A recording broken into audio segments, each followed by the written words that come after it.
And it is a design firm that specializes in branding and motion graphics. They do commercials, broadcasts, they do film, web, music videos, gaming, branding, and lots of other stuff. And some of the clients that they have include Audi, Nike, Fox, Mophie, PlayStation, and lots more. So, and he also, Mr. Doe, runs an educational YouTube channel called The Future, and that's where they produce how to ask me anything and interview-style videos. So, without further ado, Mr. Doe. Hi guys. It's been a super long time. It's been over 25 years since I've stepped into a high school campus. This is a little awkward and weird for me. So hopefully some of that you guys will forgive me for. I want to dispense with any of the formalities. You guys can just call me Chris, okay?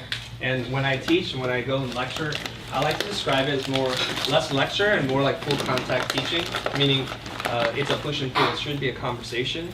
So at any point in time, if you want to ask me something, if you don't feel like what I'm saying is clear or you want further clarification, just please ask, okay? And just interrupt me. So here are some of the ground rules. Essentially, do whatever you want, say whatever you want, and I'll let you know if you're going past the boundaries. I don't really believe in rules. Creativity is about breaking the rules and not letting all the dogma, the restrictions limit what you can come up with, okay? So you guys understand that part. I brought a presentation today, but I've got a couple different things.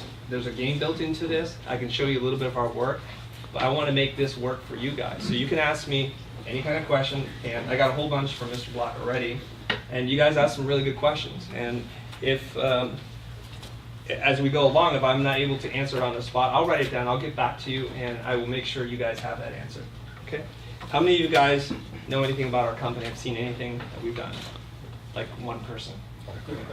Well, I showed it to all of our classes. So Yeah, they've all seen it. They've seen your. they have short-term memory, is that what it is? Or just want to raise their hand? Okay. Well, this is where we're at, Mr. Block mentioned. We're in Santa Monica, and that's the building that we're in.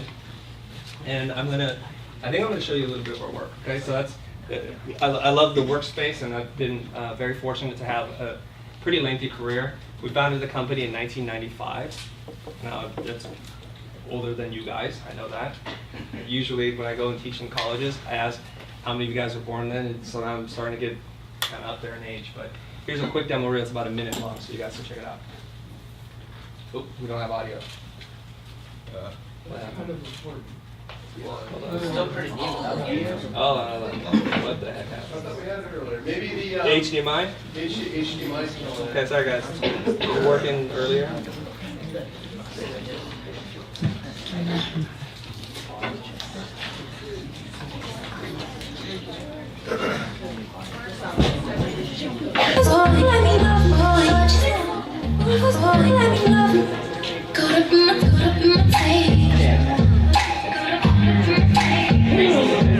Don't get what you said, I'ma let your feelings out.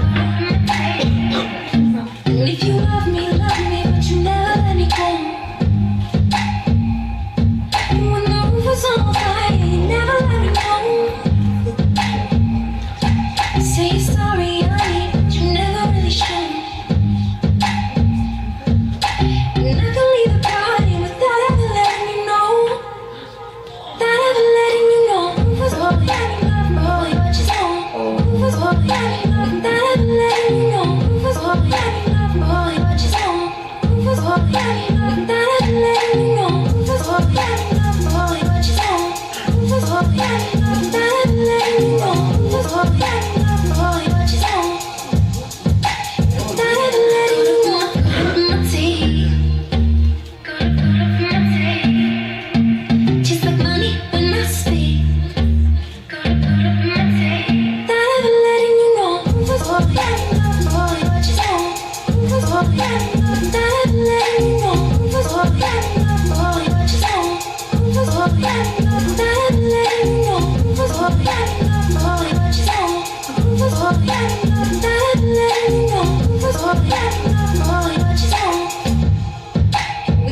start here.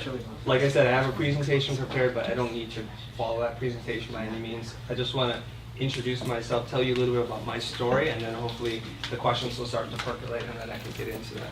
So obviously the question is, how did I get here? And I have a little bit of confession to make to you guys. I've learned to fail my way to success. And when I was in your seat many, many years ago, I was looking into college, my life after school, and every single college I applied to, UCLA, UC San Diego, and Cal State Pomona, I got rejected out of every single school. And that's because I didn't really focus on my education. My GPA was not great, my SAT scores were not great. Inside in my heart, I knew I wanted to do design, but I didn't allow myself that idea that that is something that I could do. So I had the hard task of telling my parents, who were first generation Asian American, that I couldn't get into the colleges. And to them, that was a big heartbreak. And that meant I had to go to community college to figure things out. So that was my plan. And for them, hearing that, like I was gonna go to community college, meant I was gonna be homeless, that I was just totally derailed. There was no future for me. Now, luckily in my senior year in high school, I got the opportunity to work for a guy who did silkscreen, printed t-shirts.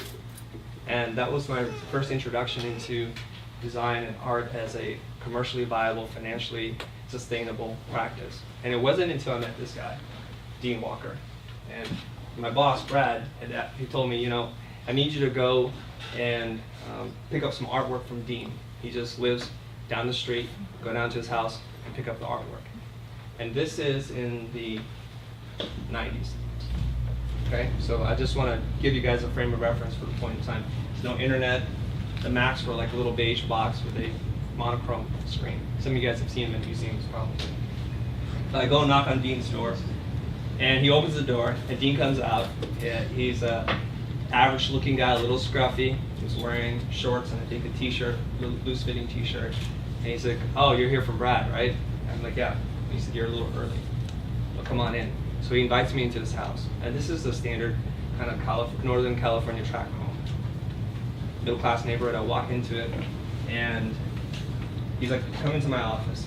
So I walk down the hallway, turn the corner, and when I walked through this doorway, it was almost like I was leaving this world behind and stepping into Dean's world. Dean was a professional graphic designer. And to make it overly dramatic and theatrical, it's almost like this light glowing from that room, because I saw 2 desks, a little 12K Macintosh computer, a giant thing that I didn't understand what it was. It looked like a refrigerator, but it was a laser printer. It was one of the first ones. Now, those laser printers back then probably cost over $10,000. And Dean had markers neatly arranged on the other table, drafting tools, and it was like my heart was gonna explode out of my chest. Here's a guy, for the first time in my life, that I was able to see, like in a real physical way, that he was a professional graphic designer. And so, of course, I had a lot of questions for Dean. Like, do you do any other jobs? Do you have another job to do besides this one? And he looked at me, and I was like 17, 18 years old, like, what kind of crazy question is that? Of course, this is my only job. I said, and you pay for all this, and you live in this house? And he lived modestly. It wasn't extravagant. He wasn't driving an expensive car, but he was able to make design, to follow his passion, and make a living. And right then and there, I knew that this was my path. Because everything else, culturally, society, everything was telling me, don't pursue design. Because that's going to lead to a path of starvation and everything else that my parents had feared. And in that moment, I knew that I wanted to pursue design. So I'm saying this to you guys, and that you guys are so far ahead of the game. Some of you guys are freshmen, and some of you guys are seniors, and you have all this wonderful technology and the tools. It's so affordable. I see somebody's filming, recording and stuff. You guys are producing shows for YouTube. You're so part of what's going on right now. So maybe it's a little less relevant today about this story, but maybe some of you guys are facing at home where this is a hobby, this is fun, like this is like taking wood shop. It's fun to do in high school, you get some credits for it, but you gotta do something serious at some point. And that's one of the things I try to go out there and tell young people, or anybody that's thinking about a second career, lawyers, believe it or not, engineers who have gone down that path and didn't find any fulfillment for themselves, and then ultimately decided, you know what, I wanna do something that is meaningful to me before I die. Okay? So, I'm gonna get into some advice for you guys. I've been doing this for 21 plus years, so it's been a little while. So I want to talk to you a little bit about the artist persona. And so I'm going to ask you guys this question. Now, first of all, how many of you guys would identify yourselves as an artist or a designer? What about the rest of you guys? Just human being? What would you guys identify yourself as? The people who didn't raise their hands. Some kid. Some kid. Okay, fair enough. Anybody else? Well, that would include all of you guys, except for the teachers.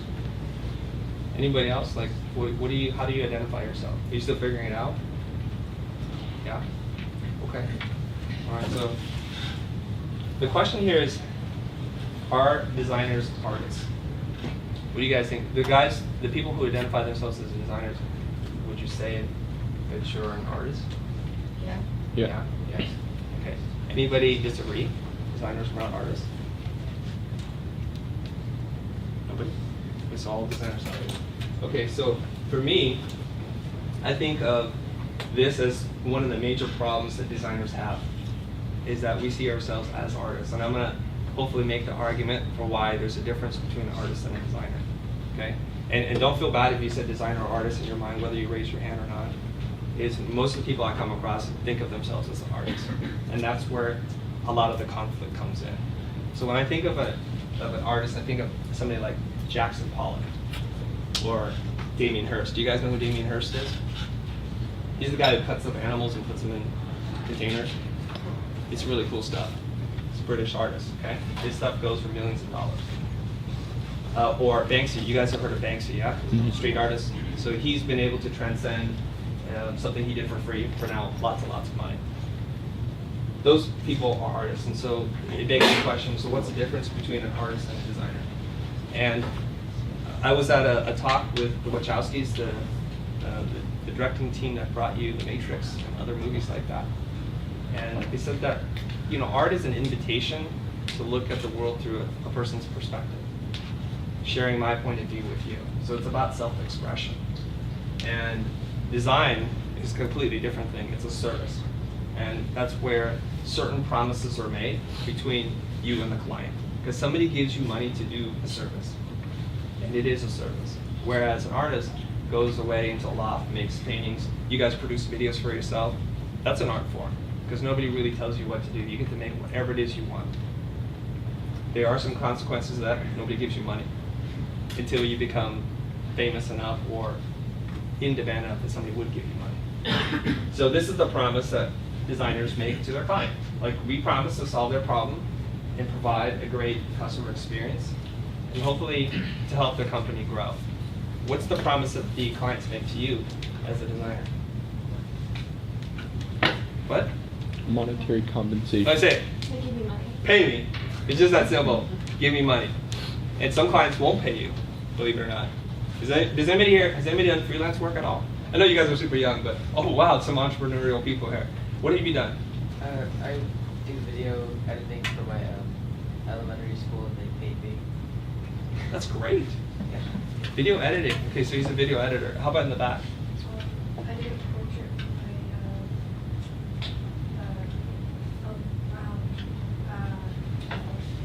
middle school. Okay, you guys are like working the system backwards, huh? Elementary and middle school. Come and get some of that money back. So you painted somebody's portrait? It was like a log cat at the front of the school. Oh, okay. Like the mascot or something? That's awesome. Okay. I hope that they paid you, right? Like $50 at the end. Okay. But they did pay you, and you seem not that happy about that payment. Yeah. Is that the price you agreed to? No.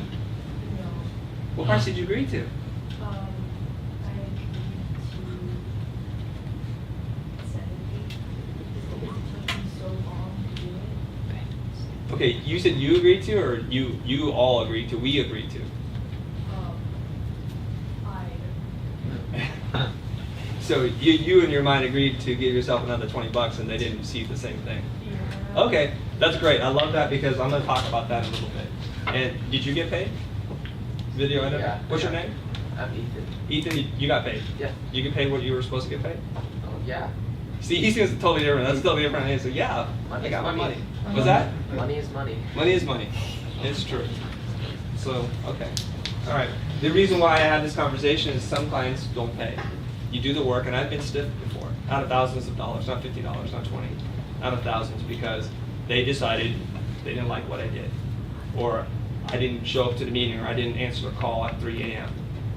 Lots of different reasons, but they promised to pay you so that you can do whatever you need to do, whether it's buy comics or play video games or go to a concert. Okay? So here's the thing. I want to help you guys out, and this will not make total sense to you today, but maybe in a couple of years when you graduate school and you've got some clients and you're doing freelance work, you'll think back on this moment and say, oh, that's what that dude was talking about. So we're kind of at this crossroads, fork in the road. Do you want to have some kind of stable financial life where somebody's going to pay you and you're going to make money, or do you want to do self-expression? And if you're in that rare space where your parents have given you some kind of bankroll and you could paint and they'll fund you and get you a studio and their supplies, you can do that. And if you don't really care about money because money's evil, you go pursue that route. Where you run into the conflict is you agree to take somebody's money, but then you work on your art. So that's a big issue that a lot of professional designers face. Okay? And I'm going to kind of give you a metaphor, and then we're going to play a game. We're going to just jump right into it because I know we don't have a lot of time together. Okay? And if we think about like a hair salon, and you can tell I have a lot of experience with hair salons. Okay, but back when I did have hair, I did go to the salon, and I remember the experience. Most of us have a hard time understanding clients because we've never been a client. So it's all self-centered. It's all about what I want to do, my ego, my own version of my art and my style, my taste. So if you go to a hair salon and you walk in and you say, who's popular right now to you guys? What celebrity is popular to you? Justin Bieber. Justin Bieber. Perfect. I love that. Justin Bieber. Okay. All right. You go in, you're like, I want the Justin Bieber haircut. And the stylist says, okay, great. And they start cutting your hair. What's the problem with that? Price. Price? Okay, but you did agree to go to that salon. What's the problem with them just cutting your hair? Not gonna be perfect. What's that? It's not gonna be perfect Why not? because you think in your mind that it's gonna be exactly like his, but it's not gonna be like it at all because you have like different hairstyle. Like it might be thick, your hair might be thick or thin. That's right. That's great. What are you gonna say? I was gonna say that your stylist could be not interpreting it between the words. Right. So Justin Bieber's got a lot of different hairstyles, right? So that person didn't even ask you which one. Maybe they assume the one he's rocking right now versus the one when he was like a 15-year-old kid. So they didn't take the time to understand that. So then you guys have a conversation. No, the haircut he's got right now. Then they start cutting it. And then there's still a problem to what he pointed out right there. What's your name? Justin? Justin pointed out that your hair texture, like maybe yours is straighter, curvy, it's got more of a wave to it, it's thicker, it's thinner. And so, okay, so let's reset the scenario again. So the stylist sits down, says which one, you guys have a dialogue about what it is that you're looking for, and you feel really good about it. And then that person really takes their fingers and runs it through your hair, looks at your face structure, the architecture, your face is more chiseled, it's rounder, it's flatter, it's taller, and they say, okay, I know what you want. Even though you said this, I'm gonna work with you. And that is the key to being a really great designer. To take the time to listen to what your client's needs are and to interpret and modify what it is that you hear so that they get what they want, okay? So keep that conversation in mind. We're gonna play a game. Have you guys played 21 questions before? Dumbo, you have. Okay, so I'll give you the quick primer. You guys remember, maybe you guys haven't seen this, and I don't know if I'm saying something I shouldn't say, but you guys see Quentin Tarantino's film, Inglourious Basterds? Okay, Yes. he puts the card, and they try and guess who it is. So we're gonna play that game, okay? And we're gonna play it together. You guys ready? So everybody gets to participate. And there's a prize if you guys can figure it out. Yeah, prize. Here's Burke up now, okay? So I'm gonna think of a person. And this person, it can be real, living, dead, or imaginary, whatever. You guys got that? Could be alive, could be dead, could be real or imaginary. And I'm going to give you guys a couple of hints. If you ask me a vague and abstract question, I get to answer it any which way I want. And I'm only going to give you a yes or no response. Does everybody understand? Yeah. All right. Now some of you guys are going to get mad at your classmates, but we'll see what happens. So we're going to start playing, so you guys will have 21 questions before you have to guess. All right? So let me just lock in here. Okay, I got it. All right. Go ahead. Who wants to ask? Go ahead. Is it a male? Yeah. Go ahead. Dad. Is that a question? Dad. Yeah. Go ahead, in the back. Yeah. Is it a person? Oh my God, no! Hey, everybody, hey guys, I just want to make sure of something. We're going to create a safe space for people to share, okay? We can't just jump at everybody when they ask a question. So the answer, please, give the guy a break. And the answer is the person a person? Yes. Okay, go ahead. What does he look like? It's a yes or no. Okay. Okay, go ahead. I thought it was. I didn't know. Did they work in the media? No.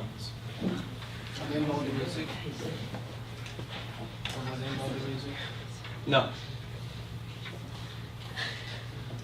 Did they die before 1950? Yes. Oh, shoot. He knows. Is it Jesus? No.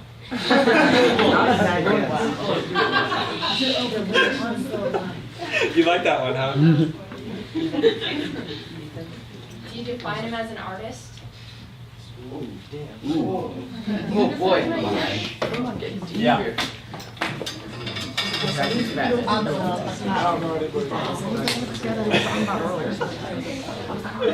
Go ahead.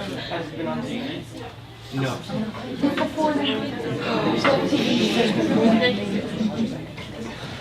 You guys are good friends, huh? Somebody asks a question, you guys just like stab them right there. Come on, guys. I have like professionals that are nicer to each other. Okay, go ahead, in the back. Did he create something that impacted society? Yes.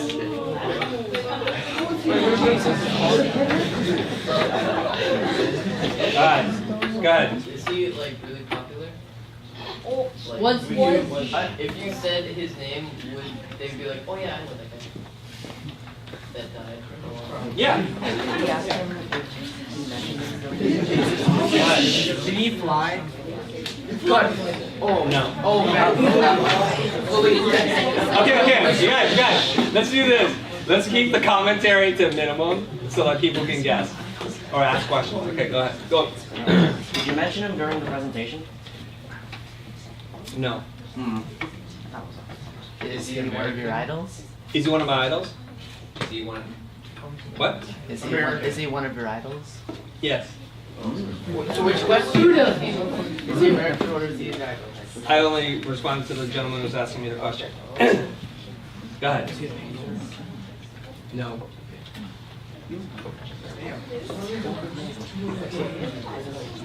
You guys still have 5 more questions here. See, now you guys have created a hostile environment. This is what we call a hostile environment, where people are now afraid to ask the question. Go ahead. Is he involved in cars? No. Did he die before 1700? What? No. Good question. Go ahead in the back. Is he European? Is he European? No. Okay, look. Now you have 2 more questions. So now you have to be very strategic, okay? You have to be very strategic because are you getting any closer to figuring it out? No. Okay, so you got to ask like a really great question now.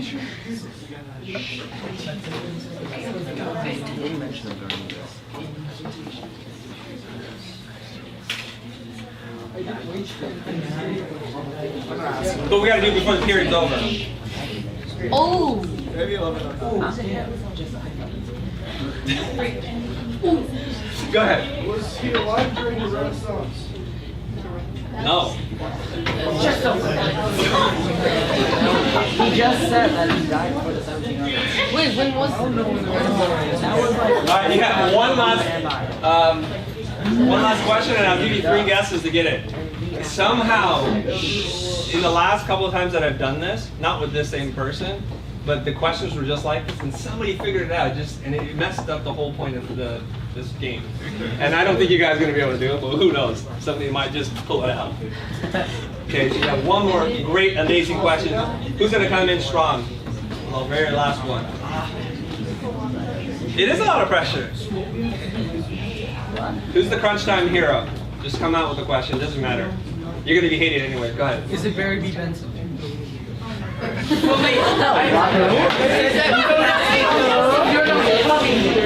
it Barry B. Benson? No. Okay. All right. So you guys. Okay. Let's pull it together. Let's pull it together. We're almost out of time here. You have 3 guesses. Wait, And- guys, did Pablo Picasso die? You guys can talk. You guys can talk. It's okay. As long as you don't direct it towards me, then won't count as your guess. Yes, he is. Pablo's not. How do you know? Because we asked him. Also asked me to. All right, here we go. We're gonna go. You guys ready? So you're gonna guess now who it is, right? Yes. Okay, ready guys? Go ahead.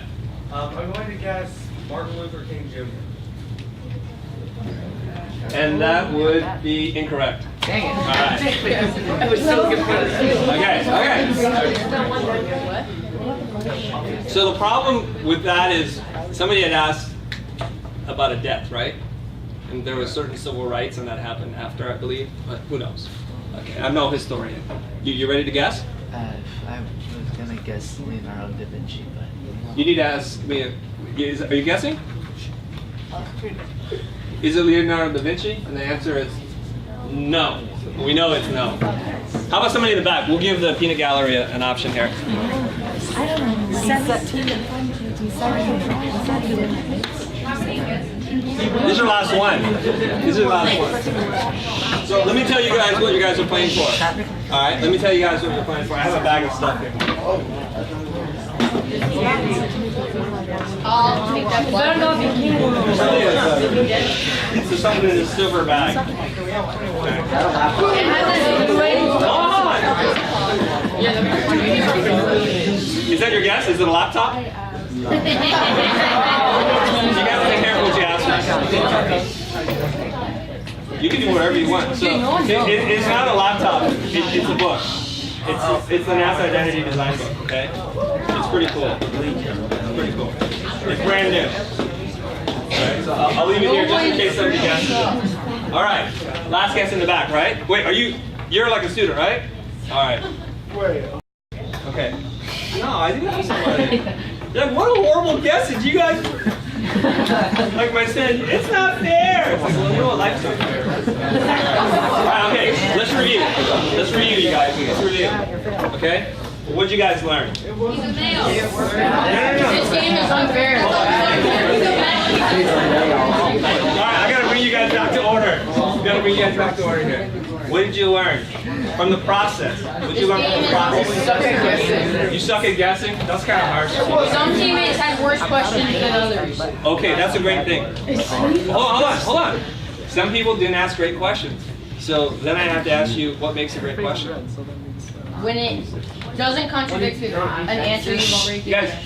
go ahead. When it doesn't contradict an answer you've already given us. Okay, so. And when it adds something, a new clue.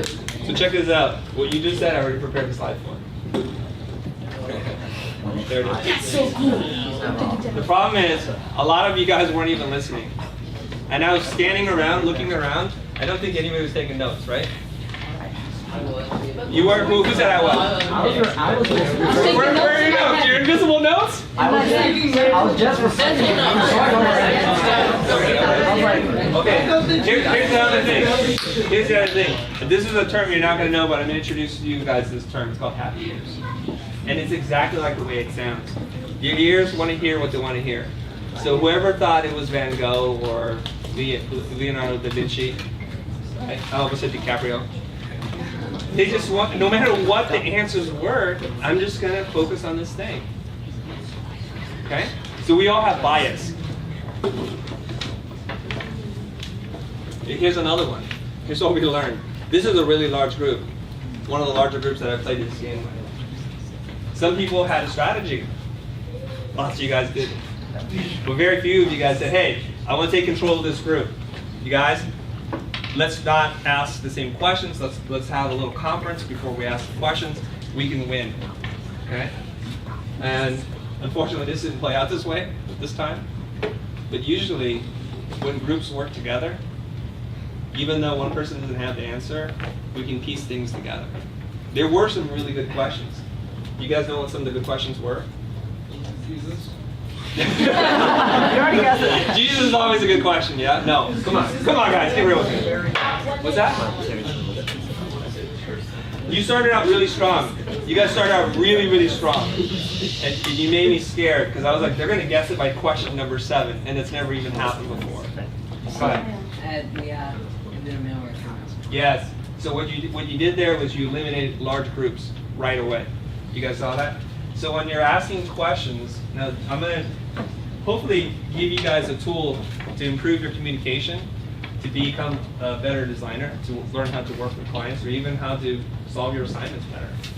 So what we want to do is we want to ask clarifying questions. So the question of is it male or female, living or dead, real or imaginary, those things eliminated a lot of possible answers. This whole Jesus thing, of the artist, all these things were already eliminated. So that at the end, here, you don't have to do so much work. Okay, so what I've done is I've created some kind of conceptual graph here to help you guys visualize the possible outcomes, okay? What? So I'm going to actually tell you who it is, and the game's not rigged. Yeah. So young and so jaded already. What's going on? Come on, you're supposed to be full of optimism. Okay, real or imaginary, right? So we said it was a real person, so we eliminated a whole group of options. And male or female? Was it male or female? Male. Of course. So now, look at this, guys, right? We didn't ascertain if it was a young person or an old person. We just didn't even know. We don't know. Okay? Some people, you know, whatever. Okay? Okay, hold on. This is just a broad model that you can apply. Okay? And then this is, a lot of people think about arts and media. You know, you asked is in the media. That's a kind of an open question. I assume you're talking the media like CNN or Fox. That's what I assume, so I answer that way. But if you look at media as in, are they a writer, a painter, a photographer, something like that, it starts to become a little clearer. So this person's notoriety came from writing. You guys have a guess? That one guy that wrote Raven. Okay? Yes, Edgar Allan Poe. Wait, did I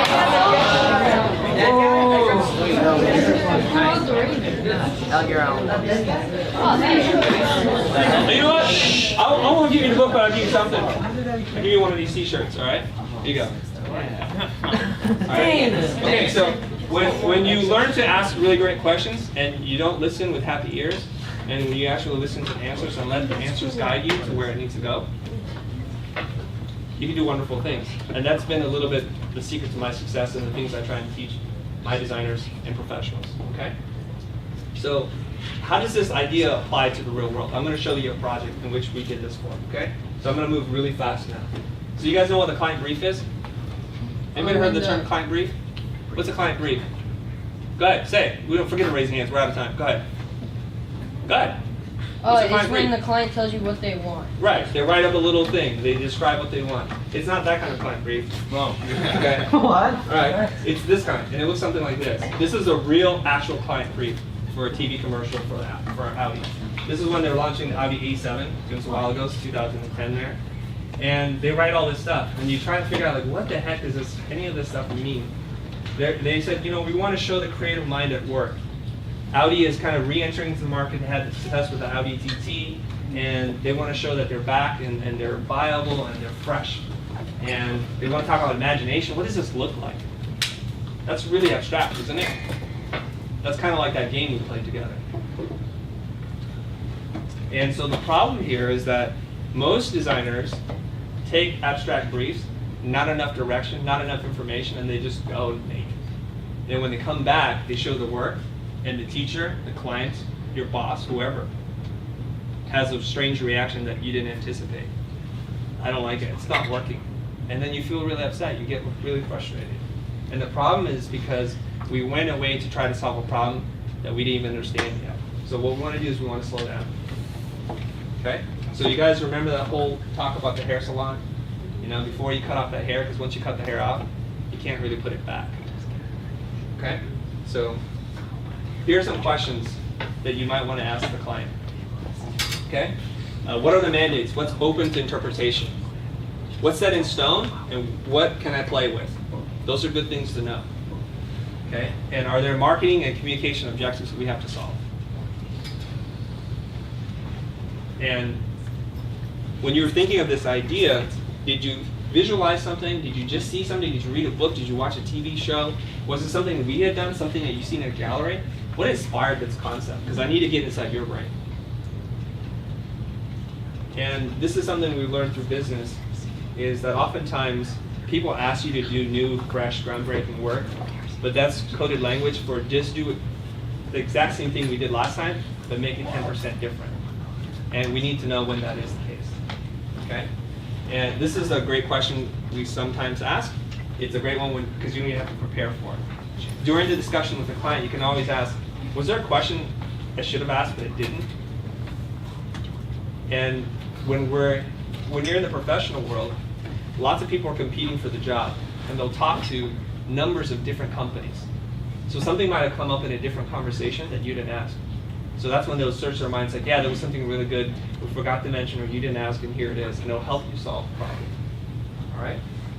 So within the Audi project, we had to kind of figure out, where do we live? Because I want to show this creative mind at work. We also know we're trying to sell cars. So somewhere in this scale is where this campaign is going to live. You know, is it going to be more mechanical? Is it going to be more creative? So when we did things that were too abstract, they're like, it doesn't look like a car. And we did CG things that were wheels and car body parts. It was too mechanical, too cold.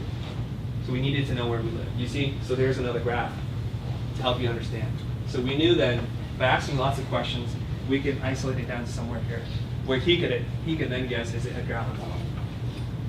Okay? So this is called fit check. So oftentimes, we now know what we want, what we think the client wants. We want to then put some visuals against that. So we'll go and we'll make some storyboards, some style frames. So this is a way for us to quickly explore without spending too much money or time, what's the possible direction. So this is the creative mind at work. And they had seen a video that we had produced for a band called Gnarls Barkley, which is a DJ producer called Danger Mouse and CeeLo Green. Okay? It's called Crazy. And they had seen that work, and then we knew that because they told us that we really like it, but we wanted it to be different from that. So we're exploring this kind of Rorschach test idea.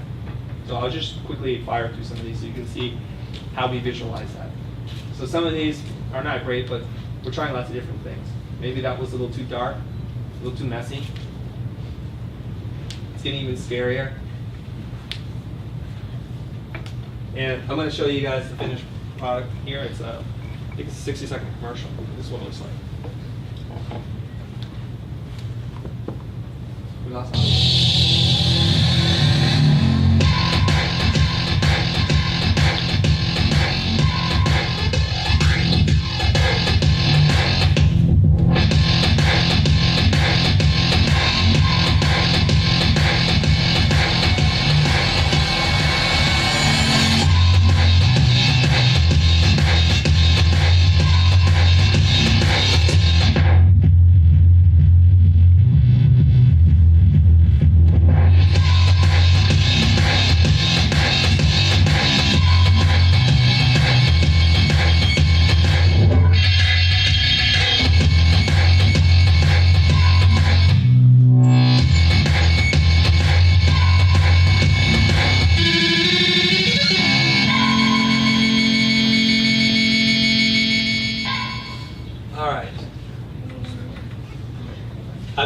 stop the rest of my talk right now because I realize we don't have that much time left together. So why don't I open it up to questions that you guys might have? If you guys have any questions, you can ask me whatever you want. On average, how much is each project, like, does it take to make each project? Okay, if you're asking if it's a music videos, the budget's a lot lower. On average, it's going to be anywhere between $50,000 to $100,000. For a commercial like the Audi, it was probably, it's been a long time now, so probably around $350,000. Okay. Is that okay? All right, go ahead. What's like a good step that we should be taking to like get ourselves out there, like whether for like working for a company or something? Like what are some things we should do to work for like a company? To work for a company? Okay, so I'll give you the really short, fast answer to that. You probably should go to some kind of schooling and work on your portfolio. Some people are really good at self-learning. If that's your thing, then you don't need to go to school because there are a lot of resources available on the internet. If some of you guys are studying animation, I would highly recommend looking into the School of Motion. That's a guy, his name is, I'm just spacing on his name right now. It's called the School of Motion. I'll figure out his name in a second, okay? He has a great program to teach you animation. The next thing that you're going to do is once you have some kind of portfolio, whether you went to school or not, doesn't really matter, is then you need to make yourself visible. You got to make yourself easy to find. So a great place to post your work is on Behance or Dribbble. Make sure that the work looks really good and that you add great descriptions and metadata to it. So when somebody's searching for it, they can find you. It'd be really descriptive. And you got to stop thinking like you got to start thinking about like the person who's going to hire you. So you might describe it using language that they're not going to use, and then they'll be able to find you. Okay? And then start being more active on social media, whether that's Snapchat, Instagram, whatever platform you use, to help people find you. You guys know who Seb Lester is? Anybody know Seb Lester? Okay, that's awesome. You guys know Seb Lester. Seb Lester is a graphic designer, and he does calligraphy. I think he's from the UK. I think last time I checked, he had 1 million followers on Instagram. And all he does is do calligraphy. And he's amazing calligrapher. I tried to hire him for a job. He's like, I don't do that anymore. I'm an artist now. So that's his thing. Okay, so he built a following, and now he doesn't work for anybody. He works for himself. So when he wants to make money, he creates a poster and it just sells out. All right? So that's, you got to make yourself somebody that people are going to want to find and make yourself easy to find. Is that all right? Yeah. Okay, next question. Go ahead. How many times does it usually take before you get the project to like the finished product that you would like give to the client? Okay. The way I like to work, and if you think about, and we call it like an onion, you're peeling back the layers of an onion. You start broad with words. You start with style frames, and each time you're peeling away the layer until you get to the core. The thing that you don't want to do is to go away and disappear for months and then say, here's the Audi commercial. Your clients will freak out. Okay? So work in iterative steps and show them your process and don't be afraid of that. Okay? Next question. Go ahead. What college did you go to? I went to Art Center. After I flunked out of the, I didn't get any of those schools, I went to Art Center. Would you still recommend that school? Oh no. It depends. It depends if you like learning within a certain program. I think they still have a great program to make graphic designers. But I think the problem now is graphic designers are not going to be able to survive in the 21st century. So that's a really like deep question. It's going to give me lots of trouble. But I'll be happy to answer that just looking at the clock here. Okay. I have 2 little boys. I have a 12-year-old and a 10-year-old. And this is the dilemma we have because I'm prepared to pay for their college education, except for now I don't believe in college education anymore, so I don't know what to do. Okay. Who else? Well, that ended that conversation. Way to go, Teach. Go ahead. Are you always happy with your final product, or is there like sometimes where you watch the final thing and you look at it and you think, I needed to make some changes? Yeah, almost always that's the case. You're never totally satisfied. There are very few projects that I've done where I'm like, nothing else I would change. And you know, the thing is, we only finish a project because there's a deadline. I'd probably still be working on an Audi commercial right now, like 6 years later, because I did that part, I don't like that part. So the deadlines help us to kind of draw a conclusion to the project and move on. But a young designer had asked me this question, because she had just graduated art center. She's like, sometimes, how do you prevent yourself from getting depressed when you finish the thing it's not what you think it is? So there's a couple of problems with that. The first problem is this, is that we all have this great imagination, and we always imagine everything to be better in our minds than it is in real life. It's like when you wake up from a dream, you're like, that was an awesome dream, I'm gonna make that video. And then you start to make it, and it's like, it's nothing like that.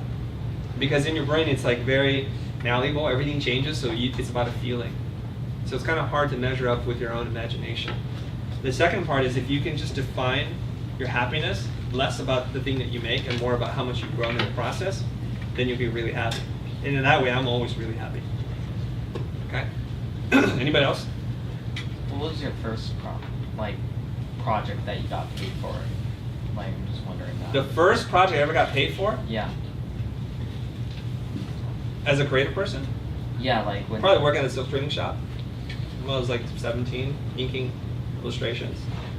And prior to that, I was making minimum wage. I think it was like $3.75 an hour.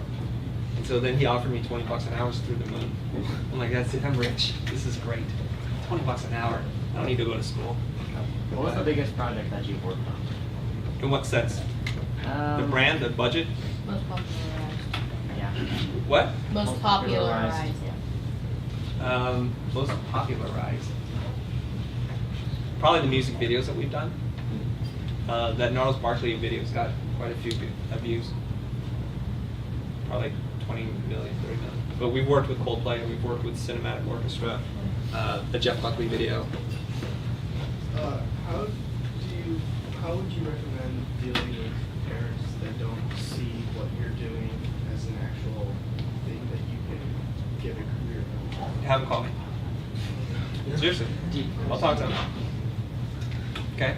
I'll tell you something. My dad is the most straight-laced conservative man you ever met. And then he's also Asian, first-generation immigrant refugee. This is not the career path you wanted first time, I promise you. My older brother, he's the smart one. He went to Stanford, he got his computer, and he was like, thank God somebody did it right. That gave me some room to kind of toe that up, right? And my dad, for the longest time, he's like, I'm not supporting this art center nonsense, it costs so much money, what's going on? But luckily for me, I had a champion who had my back, and I didn't know until later. It was my mom. My mom and dad were like at odds with each other, and she supported me as much as she could, even though she didn't know that this was ever going to work out. But she's an artist herself, and so she's like, let the boy dream, let him do his thing. Now my dad can't stop talking about me, because, and I'll say this, and I'm not trying to say this in a boastful way, so I hope it doesn't come across as that, is I've had the good fortune of being at the right place at the right time, that I've made more money than I ever dreamt possible. You know that building I showed you earlier? It's a 13,000 square foot building. I own that building, all from doing graphic design work. So now my dad can't stop telling all his friends, he does graphic design in motion. It's like, Dad, what does that mean? He's like, I don't know, but that's what I'm telling people. Okay, so now all my cousins, the ones that were attorneys, dentists, doctors, they call me for advice. So you can achieve success in anything, but I think more important is you figure out what it is that makes you happy, follow that, make sure you're talented and you work hard, and I think success will find you. I get questions all the time. I get people calling and asking for students to do work, and they always say, "Oh, we'll give them community service." Or so I want to know how. Like spec work? How would you? Free. Like as soon I hate as free people work. have to do stuff, for community service. They want it free. How would you recommend being a novice, new, person, like transitioning from this idea of like I'll do a couple projects and kind of develop a portfolio to I want to get paid, and then kind of setting an idea for how much your work is worth. Okay. I'm gonna give you the short answer, and then there's a shorter answer, but it will be more meaningful in a second. I only do a free project like once. When I'm entering into a brand new thing that I don't know what I'm doing, I want to take the pressure off myself. So if a client's like hiring me to do a logo and I want to build a website for them, I'll say, look, normally I would charge this amount of money, but I'm still figuring out my way here. Why don't I charge you $5,000 instead of $15,000? And that way they cut you a lot of slack. And I believe in being open and having honest and transparent communication, so that you're not fronting like, oh, I've been building 10 websites, and you're like reading the manual how to build a website at the same time. So I'll do the first one for free, and after that I'll charge the money. And here's my rule, is if you do the project and the clients are really happy with what you did and what you charge, next time double it. And keep doubling your rate until they're like, okay, that's a little bit too much money. That's how you know like where you are in the marketplace. So again, I'm going to say that one more time. If the clients are happy with the work and the amount that you're charging, the next client that comes calling, just double it. Okay? Now, I happen to make it my point and my purpose beyond making money and producing commercials and videos to help educate designers on the business of design. So if you guys check me out on YouTube, we got over 150 episodes on YouTube. We're about to hit 50,000 subscribers, which I'm really excited about. There's designers from all over the world, from, believe it or not, from Ethiopia, from Libya, from like really places like Egypt. It's been awesome because there's no opportunity, there's no education for design and for the business of design that we're helping people. So if you guys really want to learn about how to charge more to get paid and to be of higher value, check out some of the content. It's all free. The stuff that's free, that is. There's some stuff that isn't free. Okay? I thought I saw a couple more hands before we run out of time. Go ahead. So if you're making like a commercial or a music video and you're just kind of like testing it out, do you show them a couple different ways that it could go? Not just make one thing and show it to them. If they don't like it, then just start over. Yeah, you remember in the Audi thing I showed you like 5 or 6 things? Yeah. And then they said it's between this and this, and then we did more, and then we did motion tests, so it's really choppy. So you guys know, like, you're looking at the finished product, then there's lots of steps in between. First you take the still frames and you just cut it to time against music, and so it's really choppy and it's horrible.